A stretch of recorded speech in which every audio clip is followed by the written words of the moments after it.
नमस्कार, हमारे खास कार्यक्रम में आप सभी का स्वागत है। मैं हूं आपके साथ गौरी शंकर। उत्तराखंड में बीजेपी की 5 साल की सरकार हो चुकी है और बीजेपी को पूरा भरोसा है कि सरकार के काम की बदौलत एक बार फिर से बीजेपी की जीत उत्तराखंड में होगी। जबकि विपक्ष कई तरह के सवाल खड़े कर रहा है। विपक्ष 5 साल की बीजेपी सरकार को पूरी तरह से फेल बता रही। इसी पर हम चर्चा करेंगे, जानने समझने की कोशिश करेंगे कि वाकई में सरकार यानी कि बीजेपी की तरफ से जो दावे किए जा रहे हैं उसमें सच्चाई है या फिर विपक्ष जो दावा कर रहा है उस पर जनता भरोसा करेगी।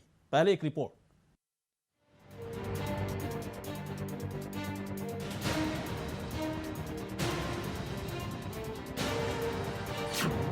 धामी सरकार के काम पर बीजेपी को भरोसा। 5 साल बेमिसाल बताकर मांग रही बीजेपी वोट। सरकार के 5 साल के काम पर विपक्ष उठा रहा सवाल। उत्तराखंड में बीजेपी सरकार भ्रष्टाचार पर जीरो टॉलरेंस के दावे कर रही है। बीजेपी सरकार 5 साल के काम पर फिर जीतने के दावे कर रही है, लेकिन सरकार के कई फैसलों पर विपक्ष सवाल उठा रहा है। खासकर प्रदेश में तबादलों पर सरकार की नीति सवालों के घेरे में है। विपक्ष भ्रष्टाचार का आरोप लगा रहा है। जनता के खून पसीने की कमाई जो टैक्स के रूप में सरकार को देती है आम जनता, उस पे ये बोझ पड़ता है। और जब आप 3 मुख्यमंत्री प्रचंड बहुमत के बाद भी बदलते हैं तो वो जो समय अंतराल होता है, वो जो वक्त होता है, वो प्रदेश के विकास का वक्त होता है। आपने प्रदेश के विकास को अवरुद्ध करने का कार्य किया। आप जो है प्रदेश में राजनीतिक अस्थिरता के लिए जिम्मेदार होते हैं और आप अपनी जिम्मेदारी नहीं मान रहे हैं। आंखों में आपकी शर्म नहीं और बेशर्मी से ठाके लगा के इस तरीके की बात कर रहे हैं। जनता जनार्दन है और जनता आपको समझती है। 2017 में जनता ने डबल इंजन की सरकार के प्रलोभन में आके आपको सत्ता सौंप दी प्रचंड बहुमत में, लेकिन आपने सिर्फ और सिर्फ राजनीतिक अस्थिरता और 3 मुख्यमंत्री के अलावा इस प्रदेश की जनता को कुछ भी नहीं दिया। और 2022 निकट है, जनता आपको सबक सिखाने का कार्य अवश्य करेगी। सरकार 5 साल का जश्न मना रही है, लेकिन आज भी इस स्थिति में नहीं है कि भारतीय जनता पार्टी की सरकार 5 काम गिना सके। आपको याद होगा, हमारे उप मुख्यमंत्री माननीय मनीष सिसोदिया जी उत्तराखंड के दौरे पर आए थे। उन्होंने चैलेंज किया था भारतीय जनता पार्टी की सरकार को कि अगर सरकार ने 5 जनहित के कोई काम किए हैं तो हम डिबेट के लिए तैयार हैं। आपने देखा एक के बाद एक फटाफट क्रिकेट के विकेट की तरह मुख्यमंत्री उफरते गए। तीसरे मुख्यमंत्री आए हैं, किसी प्रकार से अपना समय पास कर रहे हैं, कभी विजय संकल्प यात्रा निकालकर, कभी जश्न मनाकर। लेकिन हाल यह है कि जो पहला वादा इन्होंने अपने संकल्प पत्र में किया था कि हम 6 महीने के भीतर 50,000 पदों को भरेंगे, रिक्त पदों को, आज पदों की संख्या 50,000 से बढ़कर 57,000 हो गई है। भारतीय जनता पार्टी की सरकार अपने संकल्प पत्र का, घोषणा पत्र का पहला वादा भी पूरा नहीं कर पाई। वहीं बीजेपी विपक्ष के आरोपों पर हमलावर है। कांग्रेस पर प्रहार करते हुए बीजेपी ने कहा कि सरकार के हर काम पर राजनीति के अलावा कांग्रेस कुछ नहीं करती है और दावा किया कि धामी सरकार प्रदेश के विकास के लिए पूरी तरह से प्रतिबद्ध है। देखिए, कांग्रेस ने पता नहीं कौन सा चश्मा पहना है जिसको 5 साल में बदलाव नहीं दिख रहा है। हम कांग्रेस से पूछना चाहते हैं कि 1 लाख करोड़ रुपया जो हमने इस प्रदेश में निवेश किया 5 वर्षों में, क्या जब 2017 में कांग्रेस सरकार छोड़ के गई थी, ऋषिकेश से लेकर के कर्णप्रयाग तक का रेल मार्ग बन रहा था? क्या रोडों की जो हालत वो छोड़ के गई थी, सारी रोडों में गड्ढे थे, क्या आज वो हालत है? क्या हरिद्वार से देहरादून पहुंचने में 4 घंटे 5 घंटे लग रहे थे, आज 40 मिनट में आप पहुंच रहे हैं। क्या कांग्रेस को दिख नहीं रहा है क्या?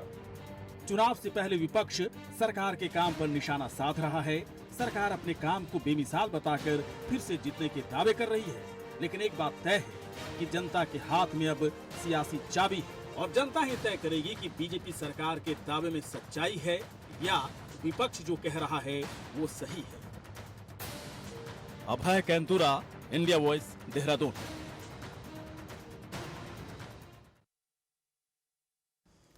और चलिए, कई मेहमान इस वक्त हमारे साथ जुड़ चुके हैं। विपिन कैंथोला जी इस वक्त प्रदेश प्रवक्ता बीजेपी के हमारे साथ हैं। विपिन कैंथोला जी, बहुत बहुत आपका स्वागत है सर। और इसके बाद हमारे साथ जो जुड़े हैं राजीव महर्षि जी इस वक्त जुड़ चुके हैं। प्रदेश मीडिया प्रभारी कांग्रेस पार्टी के राजीव महर्षि जी, आपका स्वागत है।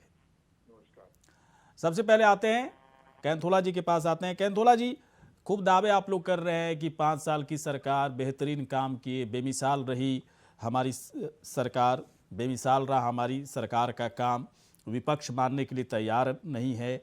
इसके बाद भी जनता के बीच में जब जाएंगे तो 5 साल को कैसे बताएंगे आप कि 5 साल कैसा रहा आपका, जबकि तीन मुख्यमंत्री बदल चुके हैं। और भारतीय जनता पार्टी ने 5 साल में जिस प्रकार से उत्तराखंड के अंदर विकास काम करवाए तो उसकी बदौलत भारतीय जो हमारे विकास कार्य कराए गए जनता के बीच में चल रहा है। देखिए 2017 हमने उत्तराखंड की जनता से वादा किया था कि आप डबल इंजन की सरकार दीजिए और हम प्रदेश को संवारने का काम करेंगे। इस राज्य को बनाने का काम भी भारतीय जनता पार्टी की सरकार ने, और भारतीय जनता पार्टी की सरकार ने पिछले 5 वर्षों में आज एयर कनेक्टिविटी देखे, रेल कनेक्टिविटी देखे या सड़कों की कनेक्टिविटी देखे, गौरी तो वो धरातल में काम। भारतीय जनता पार्टी की सरकार में आज सड़कों से लेकर के और हवाई यात्रा और ट्रेन की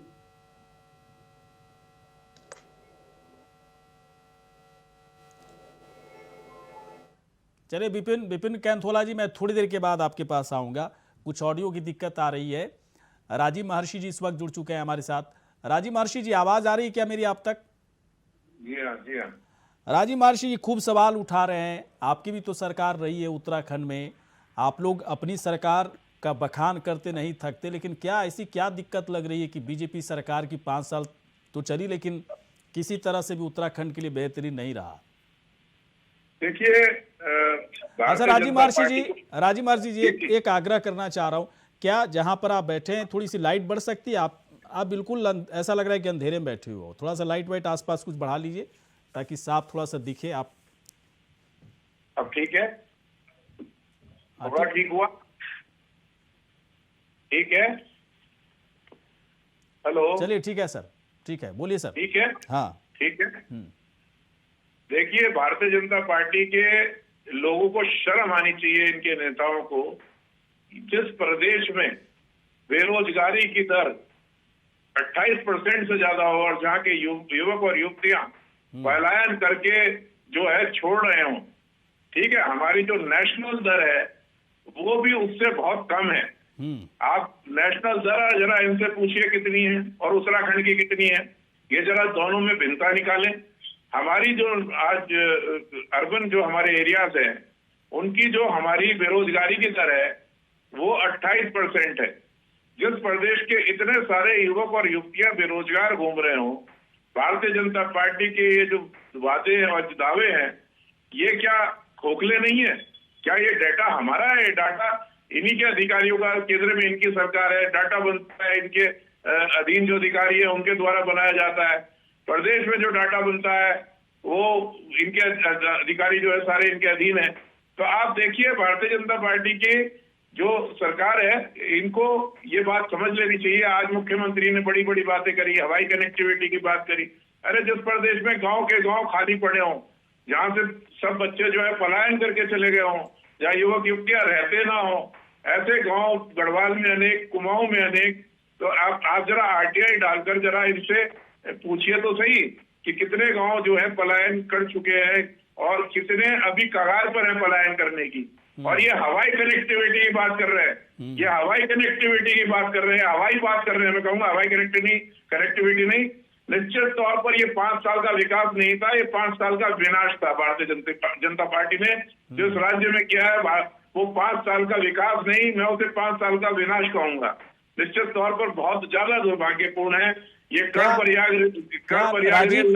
महर्षि जी का जो है। राजीव महर्षि जी एक बात बताएं, राजीव महर्षि जी एक बात बताएं, ये जो आप लोग आरोप लगा रहे हैं सरकार के ऊपर, ये तमाम तरह के आरोप आपकी जब भी सरकार रही उस वक्त भी लगती रही होगी, अभी भी लगती रहती है, लेकिन क्या आप गुस्से में बोल रहे हैं कि हम 5 साल से सत्ता से बाहर है, इसका गुस्सा है, इसकी नाराजगी है, या वाकई में जो बोल रहे हैं उसके पीछे कोई आधार है, या फिर बस बोलना है तो बोल देना है किसी तरह से? हम भी सत्ता में रहे हैं और पहले भारतीय जनता पार्टी के लोग भी सत्ता में रहे हैं।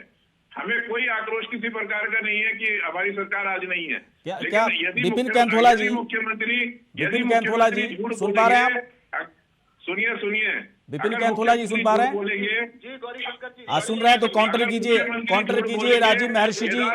राजीव महर्षि जो सवाल उठा रहे हैं आप लोगों के ऊपर, आपकी सरकार के ऊपर, उसका क्या तर्क है आप लोगों के पास? माननीय हरीश रावत जी के कार्यकाल में हुआ केदारनाथ का पुनर्निर्माण, माननीय हरीश रावत जी के कार्यकाल में हुआ। वो टीम का चश्मा पहन करके शायद आज तक सड़कों पर चलते हैं, रेल लाइन का क्योंकि इनको दिखता नहीं है कि हाईवे राजीव महर्षि सुनिए थोड़ा सा, राजीव महर्षि सुनिए, विपिन कैंथोला बोल रहे हैं, आप जो सवाल उठा रहे हैं उसका जवाब दे रहे हैं, वो बोलिए सर। देखिए राजीव महर्षि जी जिस प्रकार की बातें कर रहे हैं, शायद वो उन्होंने ज्ञान दुरुस्त नहीं किया है। उत्तराखंड के अंदर जो बेरोजगारी दर है अभी, अरे आपके बीच में नहीं बोला ना, आप शांत रहिए, आपकी बात सुना है मैंने, आपकी बात को ध्यान से सुना। आप जरा सुनिए बात को सुनिए। आज बेरोजगारी की दर जो है उत्तराखंड की वो 6% के लगभग है, और जब इनकी सरकार थी 28%, झूठा डाटा देखिए, बीच में मत बोलिए, मैंने टोका दिया आपको। और देखिए जो सरकार जो सरकार इस प्रदेश के अंदर विनाश लेकर के आई थी, जो सरकार, ये हरीश रावत जी के बहुत करीबी हैं राजीव महर्षि जी, और राजीव महर्षि जी जरा पूछना कि एक मुखिया इस प्रकार से कब बोलता है गौरी शंकर जी कि मेरा प्रदेश लूट दीजिए, मैं आंख बंद कर लूंगा। इस प्रकार के नेता कांग्रेस के हैं, शर्म तो इनको आनी चाहिए, कांग्रेस के नेताओं को और कांग्रेस के प्रवक्ताओं को, जो इस प्रकार के नेताओं को अपनी पार्टी में रखते हैं। गौरी शंकर जी, भारतीय जनता पार्टी ने देखिए से आज गौरी शंकर भाई आप आए हरिद्वार से, हरिद्वार से 45 मिनट में पहुंचते हैं। राजीव महर्षि जी भी इसको नकारेंगे, और नकारेंगे तो इसका मतलब मैं कहता हूं कि सारे के सारे कांग्रेस के नेता आजकल टीम का चश्मा पहन के चलते हैं, उनको कुछ दिखता नहीं है। इसलिए इस प्रकार की बातें टीवी चैनलों में बैठ के कांग्रेस के प्रवक्तागण करते हैं। आप बताएं, इनके हरीश रावत जी ने कहा था, सरकार को चैलेंज दिया था गौरी शंकर जी कि हमने 30,000 लोगों को रोजगार दिया। इन्होंने कहा आपने कितनों को दिया? जब आंकड़े सरकार ने दिए, जब 7 लाख के आंकड़े सरकार ने दिए और कहा मैं राजनीति छोड़ दूंगा, तो आज तक हरीश रावत जी को शर्म नहीं आई, राजनीति से इस्तीफा नहीं किया। तो झूठ कहना और झूठ का प्रलाप करना कांग्रेस के प्रवक्ताओं का काम है। हमारी राष्ट्रीय दर 25% है। इनसे पूछिए ना हरीश रावत जी नहीं, मुझे एक बात जानना है, वैसे एक बात राजीव महर्षि जी से जानना है। राजीव जी एक बात बताएं, पहले 5 साल पहले जो आप लोगों के जरिए किया गया, जो भी काम किए गए, और क्या 5 साल तक जो काम बीजेपी की तरफ से किया गया, क्या इसको आप स्टैंड स्टिल मानते हैं कि कुछ हुआ ही नहीं? ऐसा लगा कि जैसे वक्त ठहर गया हो, बीजेपी की सरकार तो चल रही लेकिन वक्त ठहर गया। 2017 से पहले जो काम हुआ था कांग्रेस ने किया, वही काम हुआ, बाकी 5 साल में कुछ नहीं हुआ, ये कहना चाह रहे हैं आप? तो बाकी जो चीजें हम लोग देख रहे हैं या फिर खबरों में चलाते हैं कि उत्तराखंड का इतना विकास हुआ, केंद्र सरकार के साथ साथ प्रदेश सरकार भी विकास करे, इसका क्या मतलब हुआ? जरा पूछिए इनसे, ये साफ झूठ बोल रहे हैं। इनका क्या सहयोग है? इनके जो अभी प्रवक्ता थे, आपका क्या सहयोग है? पुनर्निर्माण की बात, ऋषिकेश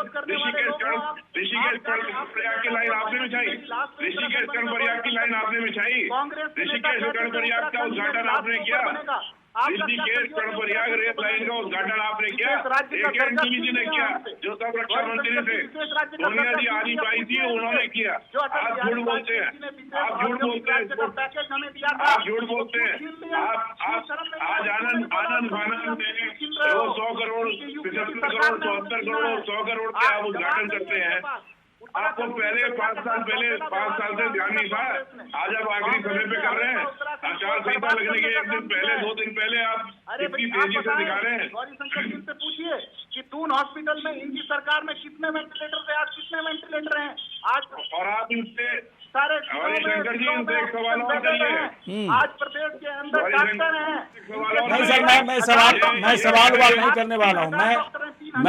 मैं बस इतना जानना चाह रहा था कि 5 साल कांग्रेस की सरकार और 5 साल बीजेपी की सरकार, जनता के बीच में आप लोग जाते होंगे ना, तो जनता इस वक्त क्या सवाल पूछती है आपसे? पत्थर बदलने का काम कर रहे हैं सिर्फ, केवल ये कुछ नहीं कर रहे हैं, ये पत्थर बदलने का काम कर रहे हैं। ये ऋषिकेश कर्णप्रयाग पे आपको नहीं मालूम है गौरी शंकर जी, ऋषिकेश कर्णप्रयाग की रेल लाइन का उद्घाटन किसने किया? आज इनके मुख्यमंत्री झूठ बोल रहे हैं।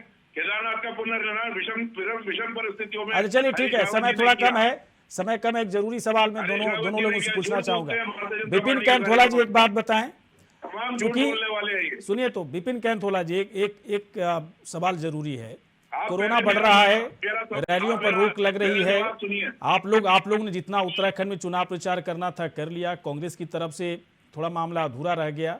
मैं थोड़ा सा जानना चाहता हूं कि अब आगे क्या विपिन कैंथोला बताएंगे, क्या रणनीति बीजेपी कैसे अब जनता के बीच में अपनी बातों को लेकर जाएगी? देखिए गौरी शंकर जी, भारतीय जनता पार्टी हमेशा संवैधानिक संस्थाओं का सम्मान करती है और चुनाव कराना चुनाव आयोग का काम है। चुनाव आयोग जो भी आदेश देगा उसका उसका अक्सरता पालन होगा। और भारतीय जनता पार्टी अगर जो चुनाव आयोग कहेगा कि वर्चुअल सभाएं होनी है तो वर्चुअल सभाएं करेगी। चुनाव आयोग जो भी रिस्ट्रिक्शन, जो भी निर्देश भारतीय जनता पार्टी को देगा उसका सम्मान भारतीय जनता पार्टी करेगी और उस पूरे आदेशों का पालन करते हुए चुनाव पर अपनी जिस भी प्रकार से चुनाव आयोग जो भी दिशा निर्देश देगा उसका पालन करेगी। लेकिन एक बात मैं समझ नहीं पा रहा हूं विपिन, इस बात को थोड़ा समझाइए, समझाने की जरूरत है। मुझे लगता है कि हर लोगों को जानने की जरूरत है कि अभी तक जो भी चुनावी रैलियां हो रही थी, जनसभाएं हो रही थी, बैठकें चल रही थी, चीज़ें बदल चुकी हैं, चीज़ें काफ़ी कुछ बदल चुकी हैं।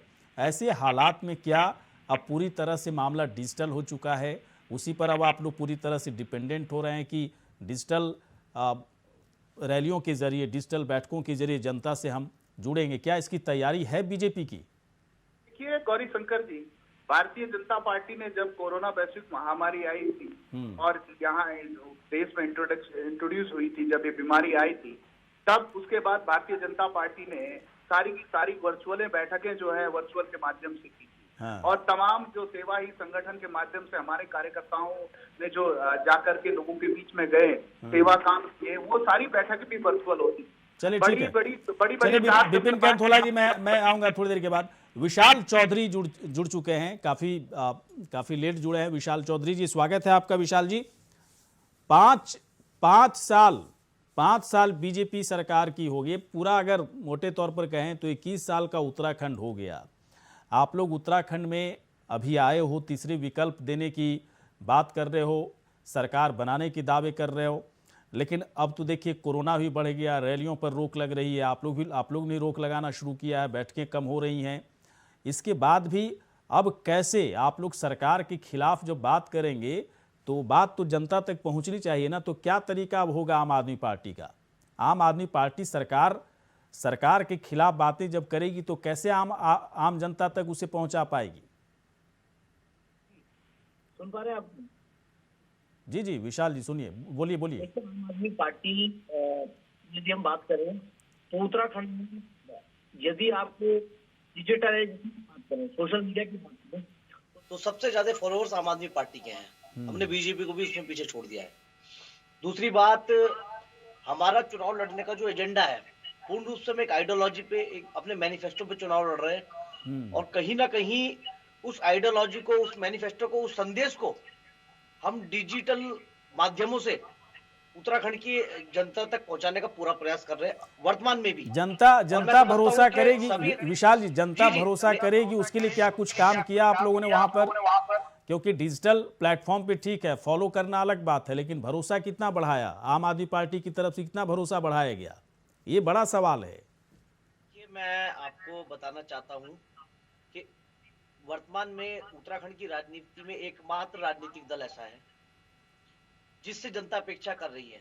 उत्तराखंड की जनता ने 10 साल भाजपा को दिए, हाँ। 10 साल कांग्रेस को दिए और आज एक दुर्भाग्य है कि जो वर्तमान सरकार में मुख्यमंत्री है वो स्वयं अपनी सीट पर चुनाव लड़ने से असुरक्षित महसूस कर रहे हैं। इससे पूर्व में भी जब रिपोर्ट कार्ड प्रेषित करने का समय आता है जनता को, तो उत्तराखंड के विधायक और मंत्री अपनी सीटें बदल देते हैं। और मैं कहीं ना कहीं एक दुर्भाग्य विडंबना और है, कई नेता उत्तराखंड के ऐसे हैं जो इनका यही नहीं पता कि वो भारतीय जनता पार्टी की आइडियोलॉजी से जुड़े थे या कांग्रेस की आइडियोलॉजी से जुड़े थे, उनका जन्म किस घर में हुआ, आज वो किस घर में बैठे हैं, कुछ नहीं पता। मतलब पूर्ण रूप से जो एक कहीं ना कहीं जनता का एक स्नेह या एक आशीर्वाद जो मिलता है एक विधायक के जनप्रतिनिधि के रूप में किसी विधायक को, उसकी पूर्ण रूप से अवहेलना की जा रही है। आज आप 5 साल के जश्न मनाने की बात कर रहे हैं। आप देख रहे हैं कि चाहे रोजगार के क्षेत्र की बात की जाए, शिक्षा के क्षेत्र की बात की जाए, स्वास्थ्य के क्षेत्र की बात की जाए, त्राहिमाम त्राहिमाम त्राहिमाम हो रहा है। भारतीय जनता पार्टी पर कांग्रेस का आरोप लगाने का कोई भी आधार नहीं है। वो इसलिए क्योंकि 10 साल आपको भी दिए। आज उत्तराखंड के स्कूल खराब है। मतलब आप ये कह रहे हैं विशाल चौधरी, आप ये कह रहे हैं कि 21 साल का उत्तराखंड हो गया, लेकिन ना तो बीजेपी की तरफ से ना कांग्रेस की तरफ से उत्तराखंड में कोई काम किया गया। उत्तराखंड का विकास नहीं हुआ। अब जो है आम आदमी पार्टी आ गई है, उत्तराखंड का असली विकास अब होगा। चलिए ठीक है, अच्छी बात है। कॉन्फिडेंस सभी पार्टियों में बनी रहनी चाहिए, लेकिन समय खत्म हो गया विशाल चौधरी जी। और भी कई सवाल मैं पूछना चाह रहा था आपसे। आप तीनों यहाँ पर आए, बहुत बहुत शुक्रिया, धन्यवाद। इसी के साथ खास कार्यक्रम में इतना ही। नमस्कार।